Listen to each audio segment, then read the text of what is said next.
guys, back at the creek of the Perk Ponds. Got a good feeling about today. Super windy, been pretty overcast all day, not nearly as hot as the days prior. Using the Strike King salt infused plastic worm. Had pretty good luck with that here. Kingfisher! Oh, that's a belted kingfisher. I don't know if you guys saw that in the camera. These guys are much better fishermen than I am. Oh, I missed it!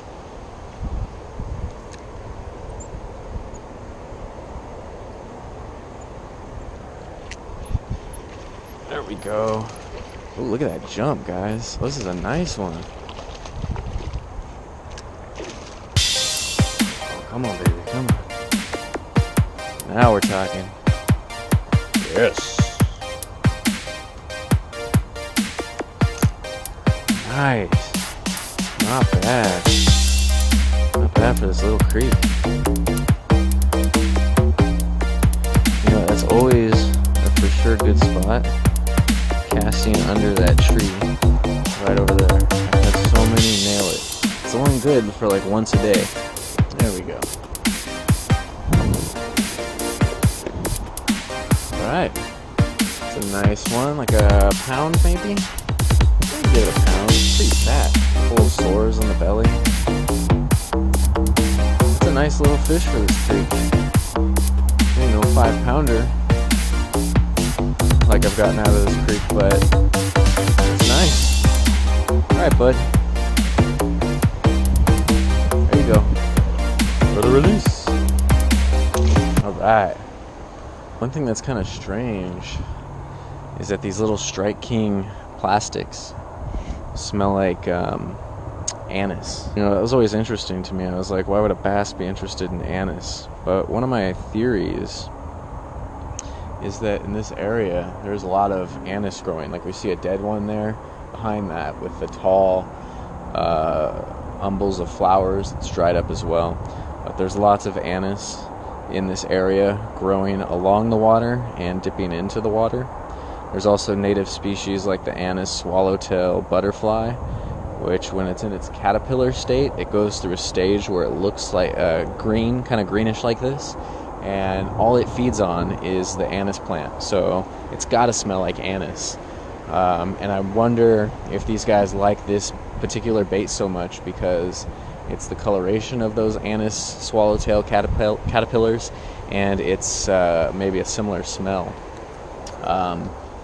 So that's, they obviously, the caterpillars don't get this big, but maybe these bass are just thinking they're getting lucky and getting them. Also, the anise swallowtail caterpillars just recently went to cocoon not that many weeks ago, so seasonally it's kind of matching up to when those caterpillars would be around.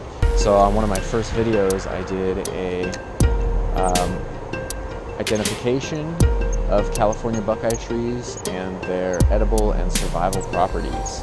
I had someone that commented that wanted me to do actually like kind of a walkthrough of how to make the buckeye nut powder fish stun from the buckeye nuts, and I decided to do that.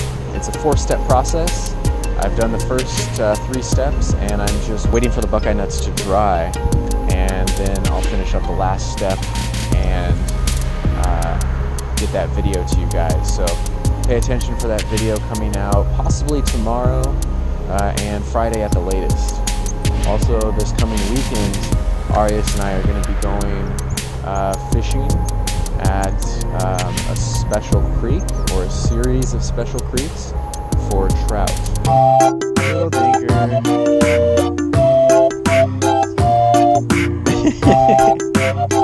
There's a little baby. Alright, let's let him go. It's a wild little bass. Okay, ready? Cast it all by yourself. Good job, now flip the bail. Now when your line tightens, you're going to set the hook. You got one? Yeah, go ahead. You got it. Reel it in. Set the hook. Jerk it. Jerk it. Yeah! Yes! That's my boy! Well, be nice to your fish. Dude, you did so good! Yeah. They keep getting bigger. That's a nice chunky one.